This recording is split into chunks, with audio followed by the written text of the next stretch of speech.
Hey guys, it's the Deej, and welcome to this live podcast that we're releasing here this way. It's really cool. We hadn't done a podcast for a week or so, but I wanted to do something really special for you. So, because we're starting to live again and to get out of this virus situation. So, listen to this thing. It's going to come on right now. But if you haven't already downloaded the Sales Energizer podcast, go ahead and find it. There'll be a link below. Go ahead and do that. That way you'll be notified for them all and you won't miss any of the action, because there's a lot of action happening right now and you're about to hear exactly how to take advantage of it. We'll see you on the other side. You got one life, for crying out loudly. You might as well just give it all you got. The Deej, Dan Jourdan. Then you don't got to worry about selling anymore because they're just too busy buying. What's it going to take to get you into this car today, huh? And now, please welcome the Sales Energizer, Dan Jourdan.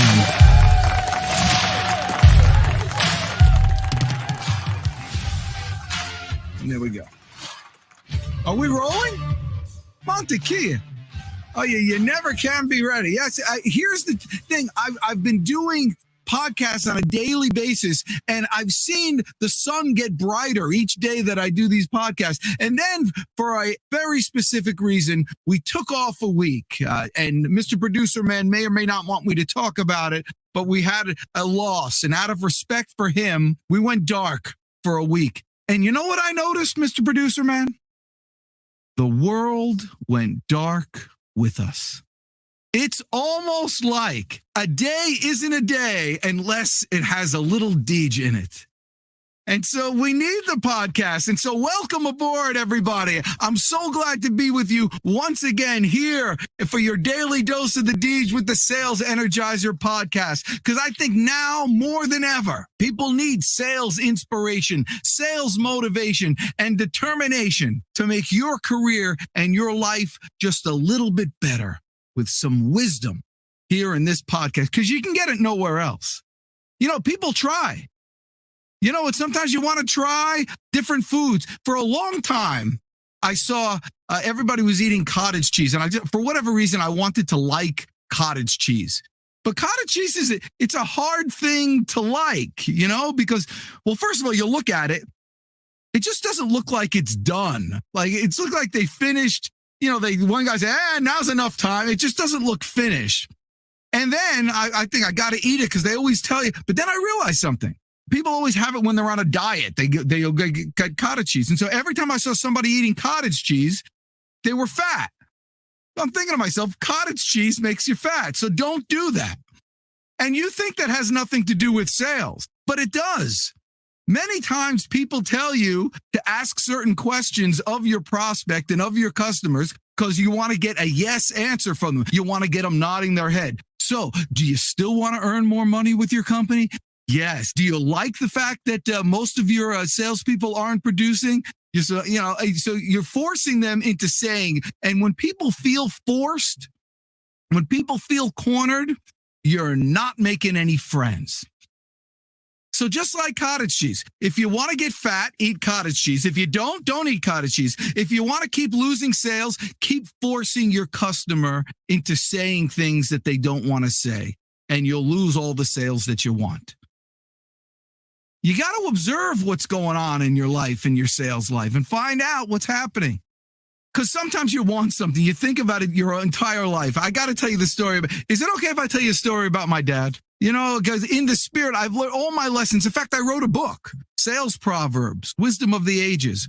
All this wisdom that I got from my dad. It's available, by the way, if you want to pick it up, Amazon.com. If you've ever heard of Amazon.com, just go there, Sales Proverbs. Wisdom of it's like, have you ever heard of this thing called Google? It's a new site out there. Yeah, you go to Google. So my dad, and this was just one of his things. He was an old, listen, my dad's an old little Jewish man, and he loved this one joke, and it's a very famous Jewish joke. It's just that, you know, this old guy, this rabbi, and rabbis are famous for not ever giving you a real answer. You know, they want you to come up with the answer yourself. One day he goes into a place and he orders the matzo ball soup, and he's there eating the matzo ball soup, and they didn't give him any silverware. And so instead of asking for the silverware, he calls the waiter over. Says, "Waiter, come over here." He goes, "Try the soup." And the waiter's like, "What is?" there's something wrong with the soup? He says, try the soup. He goes, Mr. Rabbi, I can't drink your soup. And he's like, try the soup. And he looks down and he goes, you got no spoon. He says, aha, he's just waiting for him to find the answer. Okay, I'll give you the spoon. So my dad loved that joke. And when he got sick in his later life, like a year before he died, we used to go to Red Lobster every Wednesday. I would go to the nursing home. I'd pick him up and, let's go to Red Lobster. And we'd go to Red Lobster. And one day we go there and he always ordered the same thing. And he got the lobster bisque, which is delicious. And so he got the lobster bisque and I got something else. And he looks down and as if, the heavens had parted and one last time he was given an opportunity, he looks down, no silverware. And so my 87-year-old, maybe 88-year-old dad, who was, riddled with dementia and worry and all this stuff, transformed into a little kid with a gleam in his eye and a little kind of childish smirk. And he looked at me very mischievously and said, Danny, want to do it? And so he calls the waiter over and he was just laughing too much and it didn't work out. We were cracking up. He couldn't actually ask for try the soup. Couldn't do it. But it was as if he waited his entire life for that opportunity. And it was like it almost like gave him a reason to live, that there was always that opportunity out there. All of you, of my fellow salespeople out there, let me tell you something. Your perfect deal is out there.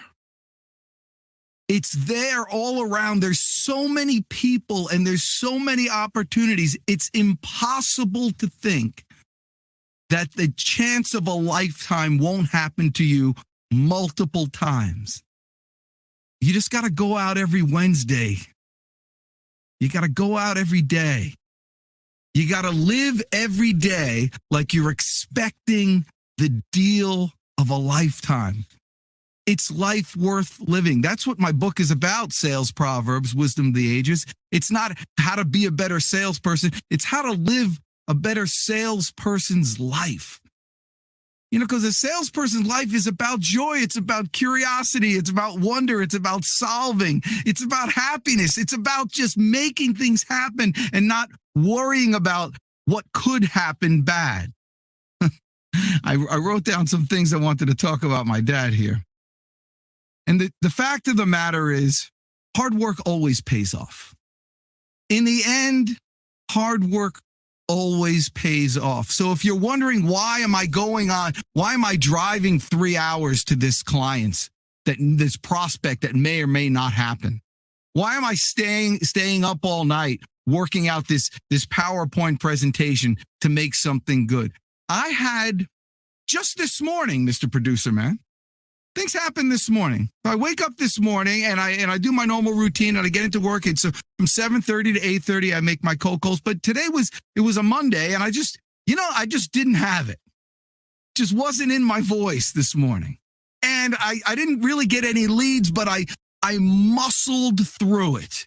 And I made my 20, 25 dials. And I talked to a few people and I got blown away. And I reevaluated my script. Nothing good happened. But I muscled through it for an hour. And then the day got a little better and I was doing all my normal stuff. But around 3:30 or 4:30 today, I get a phone call. You know from whom? Of course you wouldn't know from whom. No, not at all. From Zach. And Zach called me, and Zach is a guy I haven't spoken with in 3 years. 3 years I didn't speak with Zach, and all of a sudden he calls me, he says, listen, I have a need for boom, boom, boom. He has basically a $15,000 need. And I haven't talked to him in a long time, but he came and I finished the call and we got him the contract and we got things set up and, we didn't actually consummate anything yet. No money's come yet. I still have to find the right person and all this stuff that I have to do. But the point is, I got this opportunity. You know why I got this opportunity? Because I made those cold calls in the morning.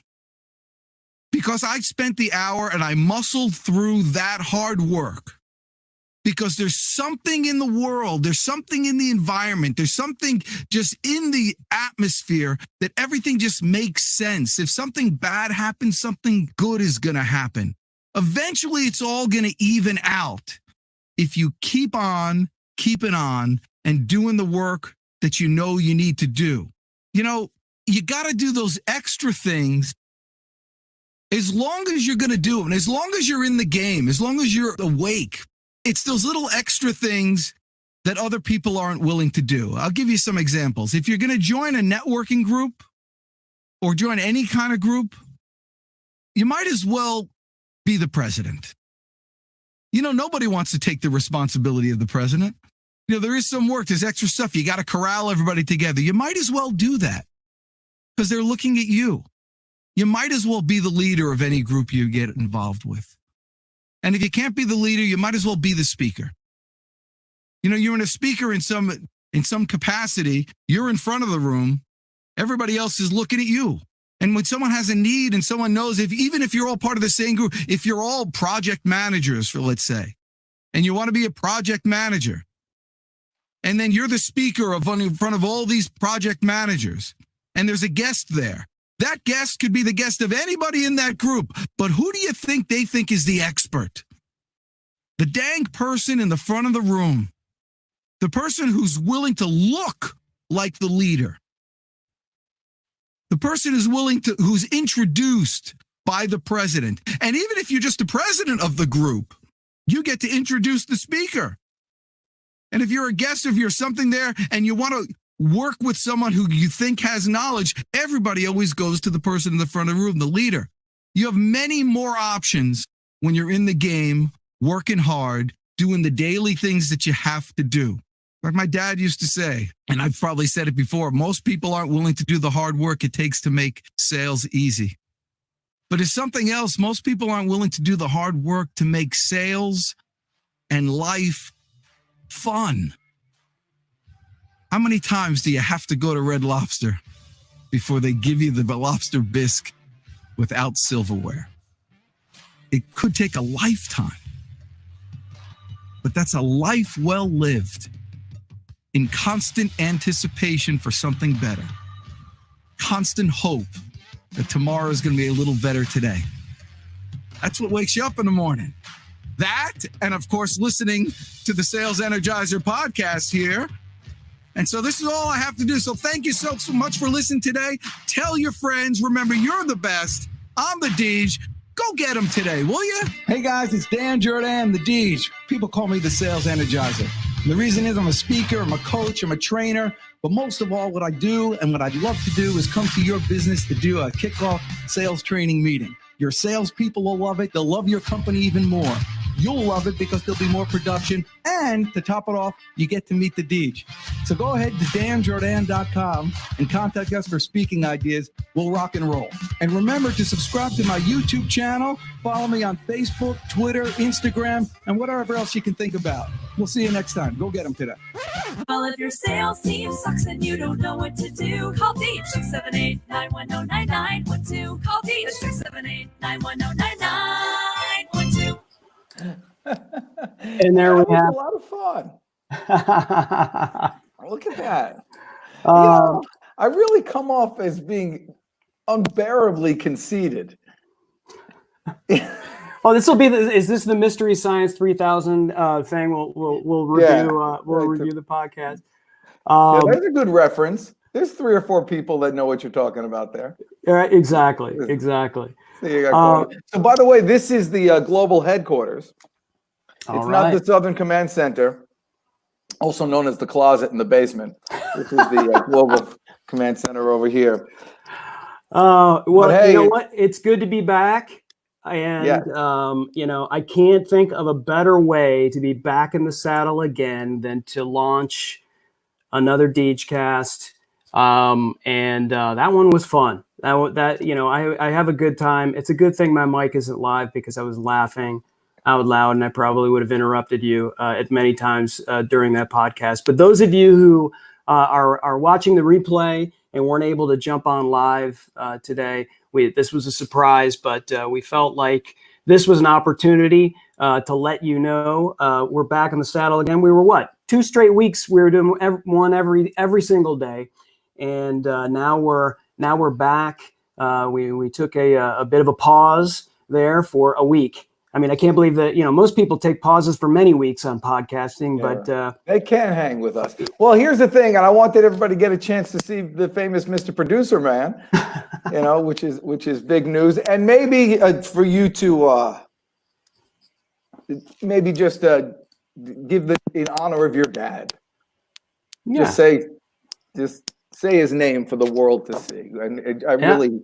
Ronald, I talk a lot about Ronald my dad. Osborne Stone passed away a week ago. He was a great man, and I appreciate all of the comments and texts and plants and flowers and all of those things during this time. But I mean, the man outpunted his coverage, and that's not many people can say that. Not many people. Can say that, they've lived what would be considered a full life. So he's hanging out with my mom, and it was interesting, during the time of the virus that shall not be named, how to go through that whole thing, right? You can't have a normal memorial viewing, so to speak, and funeral. So we just kind of worked around that, and we'll see if there's an opportunity to do something more official in terms of memorializing him and his life, I should say, in a few months in Michigan. So thanks for that, Dan. Well, that'll be great. Well, thanks for everybody watching. Listen, but now that you're watching this thing, you're not out working. So shut this off. Go out there after you subscribe to the podcast and all that stuff, and go out there and hammer today. I don't know when you're listening to this, but there's probably another hour left in the day. And if you hit it hard for that extra hour, believe me, there's nobody. You got no competition right now. Go get them.